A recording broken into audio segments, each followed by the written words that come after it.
Past players, past legends, past legends.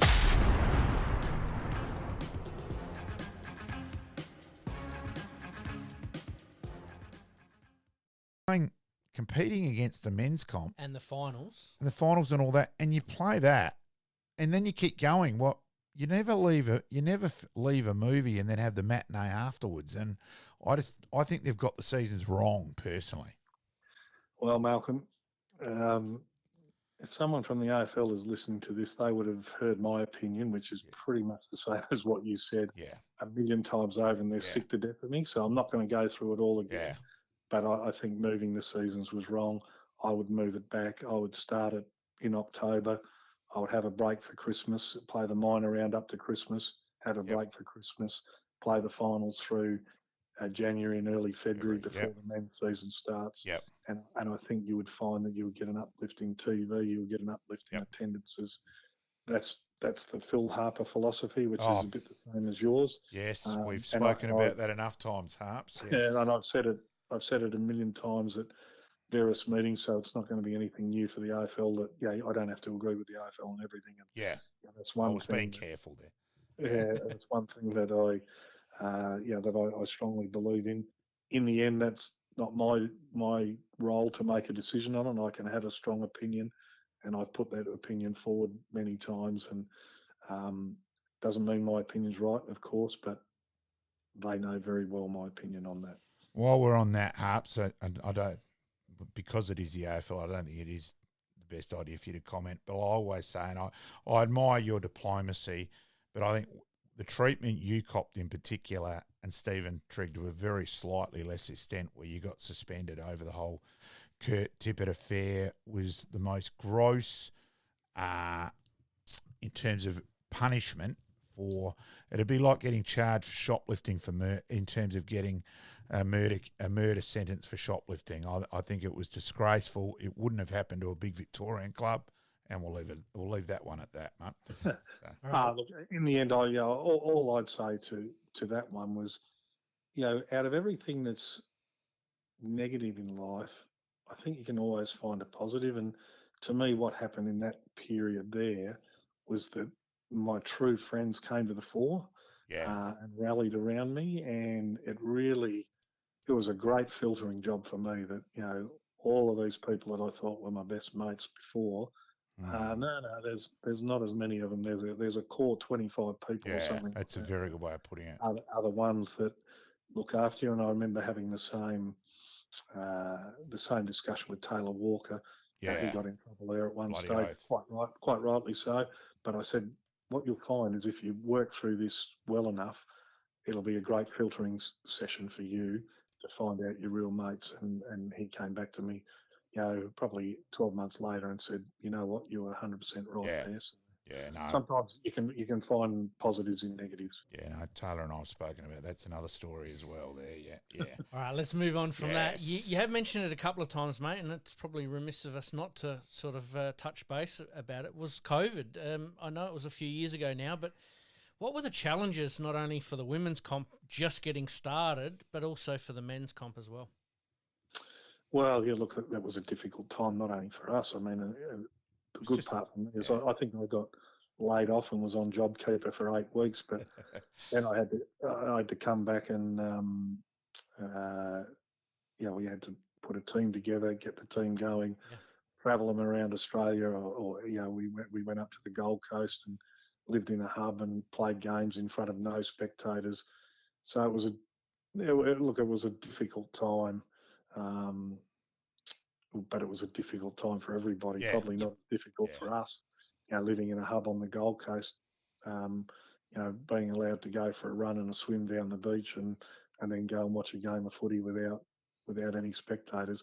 That was a lot easier than, my daughter who lived in Melbourne, who pretty well couldn't come out of her house for, nigh on a year or two. So a difficult time for footy, but probably a more difficult time for just people in general. No, totally understand that. It was just more along the lines of how did the footy club, how did they have to deal with that, and what were some of the takeaways from that, because it was a unique situation, not only from everybody from a personal point of view, but also from a sporting point of view. Well, all of a sudden your revenue dries up a fair bit, so Yeah. that makes that makes it very difficult. But that, again, out of a really negative situation, mate, if all our 18 clubs, with the help of the AFL and the government and everyone, can survive that, then we can pretty well survive anything, sort of Yeah, thing. it's a fair way of putting it. The game is strong enough to survive something like that was out of control, and maybe there was an overreaction. But when you're sitting there watching your TV and you're seeing semi-trailers full of bodies getting carried Yeah, away exactly. in New York, Yeah. you think, wow, this is pretty serious. So Yeah, it's understandable that people got pretty spooked by the whole thing. And like, I had a dad at the time who was 92, and I was very protective of him because I didn't want him to get it, because that probably would have spelt the end of yeah, him, sort of thing. So, life and death is a bit more than footy. But if footy and all of us can survive that, then life's pretty good. Sure. I know Malcolm might know the answer to this, but I'm going to ask you, and for the benefit of the listeners, is the decision to move to Nord Oval for the women's program. How did that come? How did that come about? Well, we went to Theberton first of all, but Yeah. they really didn't have the. There was only sort of one coach's box, and the other coaches had to sit in the grandstand. We've played at a few different ovals, but as Malcolm said before, I mean, you can get 12 to 14,000 people into Nord Oval. You can put most of them under cover, and when you're playing at that stage in the middle of the summer, or even like we played in a final the other week when it was 37 degrees, people can actually come in and still set up in that big grandstand and be not getting scorched. It's close to the city. It's a great, and hence why they pick it for the gather round and all that. Yeah. It's a great oval. It's a great atmosphere, and it's perfect for our people. And you've got people who can come there after work. So we love having night games there. People can come there after work, have a couple of beers with their mates, cheer the Crows on, and see how they go.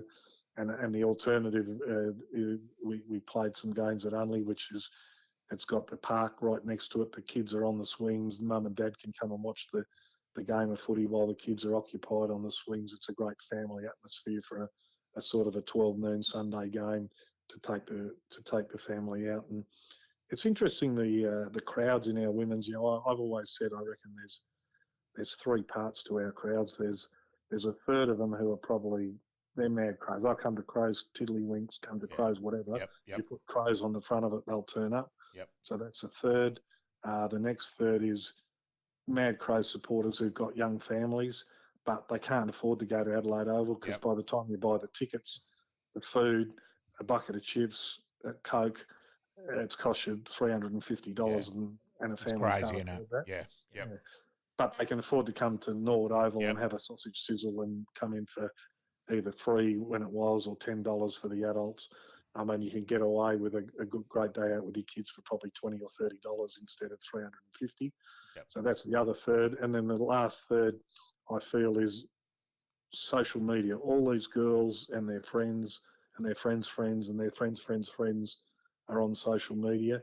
And so we get a lot of people who aren't really real footy heads, but they're just friends of the girls, and they come and they want to support their friends in it. And then, I'd say that, Malcolm, you're probably right. We don't tap into the people who are actually playing the game and get enough of them there. But that's something for the future. Yeah, no, I'll have a chat to you, away from here about that, Phil, and because I do think it's a really vital area in that regard. And it was, and if we're serious about increasing our crowds, that's an area that we can really tap into a lot better, I think. Yeah. Righto, Phil, we do have to ask, how did you cope with maths and that side of things? I reckon I know you well enough. You would have been cringing when your illustrious daughter blew past the idea in the first place. And how did Caroline handle it as well, and that side of things, mate? Well, it's an interesting one, you say that. Well, so she was a late call-up.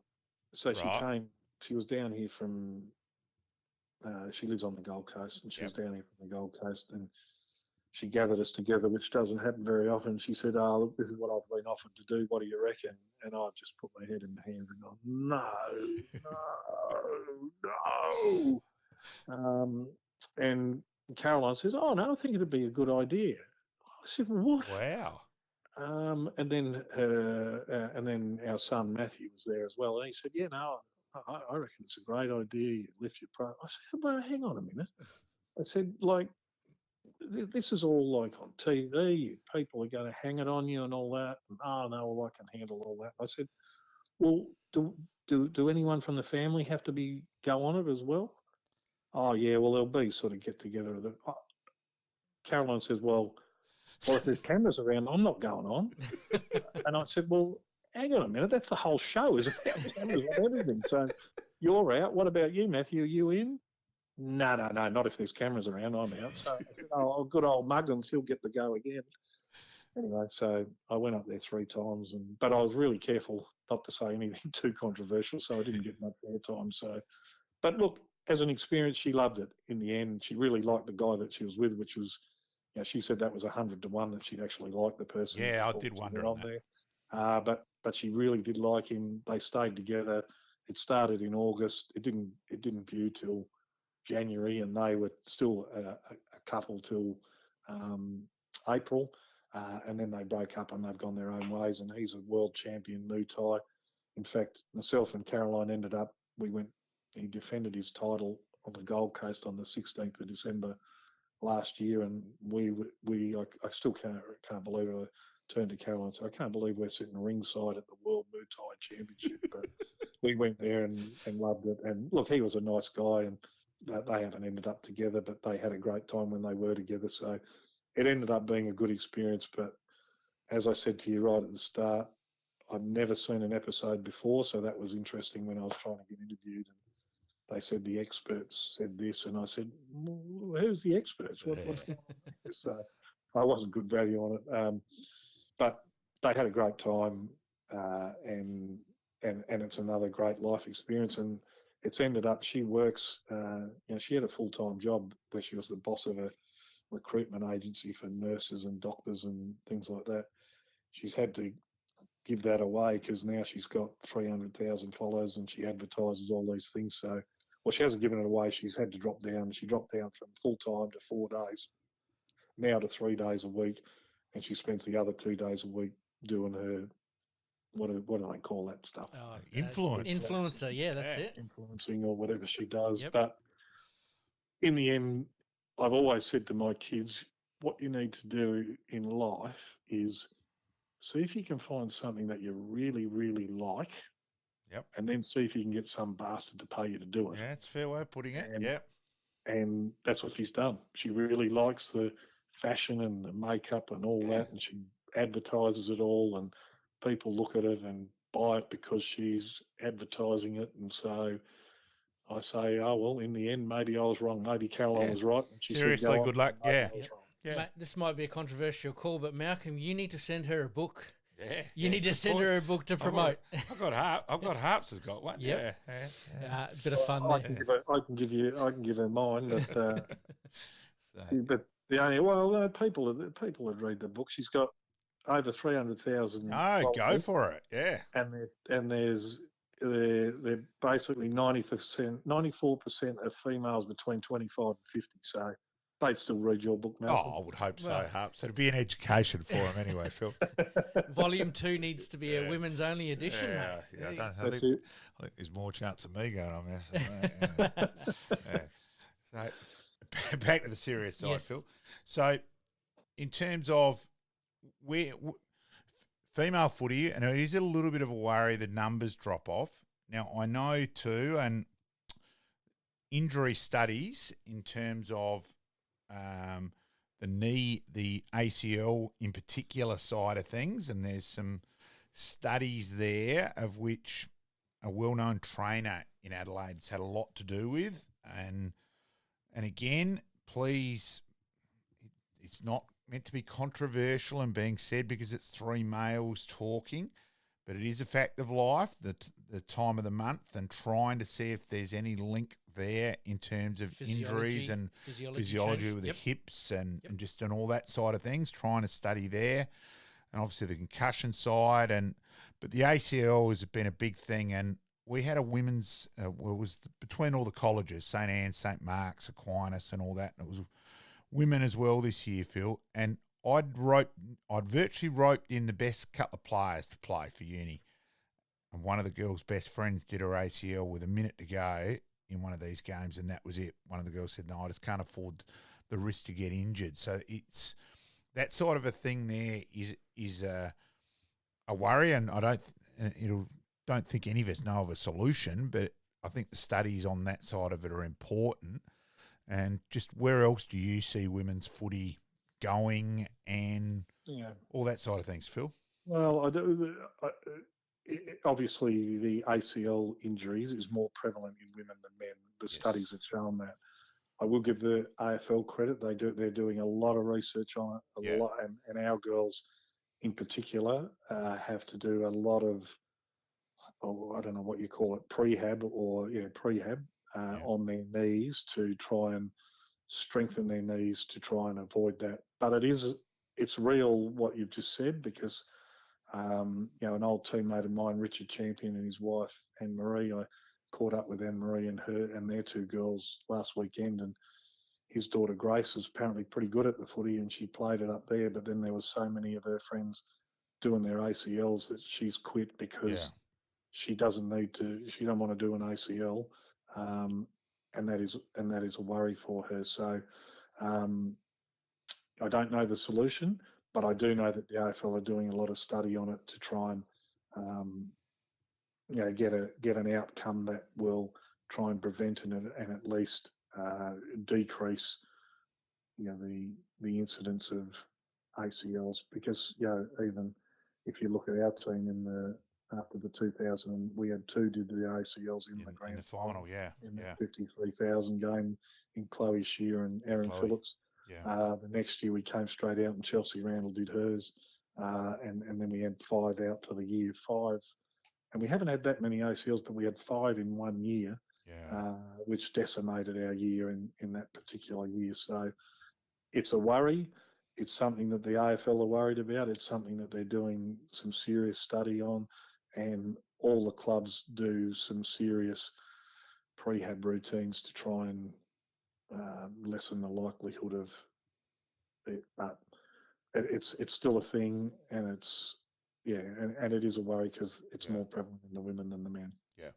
Could it to do with fatiguing, whereas women playing netball, it's very stop-start, quick movements, whereas running, diving, changing directions. Who knows? It could be. I'm not an expert. No. Who knows? I think that the time that Chelsea Randall did hers, it was in the first 5 minutes of training, and she just quickly changed direction, and no one touched her. It just went. But there's a tall girl that plays, an Irish girl, Anya Ty, that plays for Fremantle. She's only been there for 5 years or 6 years, and she's done it 3 times already. Yeah. So that is not good. She's a very good player, but I wouldn't like to see my daughter go through 1 ACL, let alone 3. So it's a real thing, and it's something that the AFL are really looking into, and we appreciate them doing that. All right, Harps, to close us off, best players played with, best players played against. And let's go even on the female side, favourite players to watch. We better include a female side there as well. Absolutely. Harps. All right, well, let's go one at a time. Best Yep. players I played with would be Phil Carman, Alan Jakovic. Like, he was unbelievable. Like, he had more ability than anyone I've ever played with. I've only played a few games with him, but Jason Dunster wasn't a bad footy player either. Played a couple of state games with him up in Queensland. So they're the 3. What was the next question? Hardest against? Yeah, hardest players, hardest opponent. Yep. Yeah, right. Well, I found them all hard, so that doesn't help. You're better than that, Harps. I don't. If I had to pick out one opponent, well, I tell you the one opponent that used to get me every time I played up in Queensland was a lad. He ended up playing for the Brisbane Lions in the end. He played quite a few games. was a lad called Danny Dickfoss. Yeah. And every time I played on there, like we'd play Windsor-Zillmere and he'd walk over and I'd go, oh no, not him again. And he'd give me an absolute toweling. So I'd say he was my hardest opponent, Danny Dickfoss. But yeah, there were some great players that I played on here in South Australia. John Riley from North Adelaide. Yeah, bloody good player, Riley. Yeah, Justin Scanlon from Norwood was a bloody good footballer. Brenton Claby was a hard bloke to play because he belt me around all day, but he's a bloody great fella, Claves. I like him. Roy Laird I played on out at Centrals a lot. So yeah, I played on the Stringer brothers I seemed to play on a fair bit when we played Glenelg. So there's a lot of good players in South Australia, but probably Danny was the one, I'd try and play as a forward up there, and if he came to me, that was pretty well the end of the penny section. And favourite women's players, mate? Well, I'm biased because I see ours all the time, but I think Chelsea Randall's one of my favourite players to watch. Yep. Men or women. Just like it's as though you're watching it on TV when you're sitting in the coach's box and you can see her coming out the corner of the TV set and something big's going to happen when she's coming in for it. So Chelsea would be my favourite, but Erin was pretty good player when the whole comp started. She was one. Yep. She was at a different level to the rest of them. Yeah.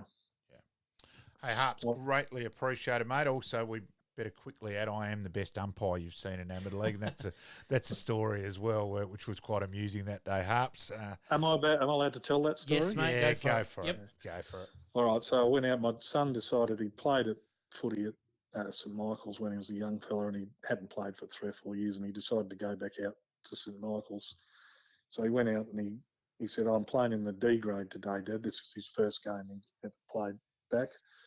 Anyway, I rock out to Adelaide Uni, and what do they call them? The Scum at Adelaide Uni. Yeah. So they're playing against the Scum, and Matthew's playing in number 19 or whatever. He's about 6'6".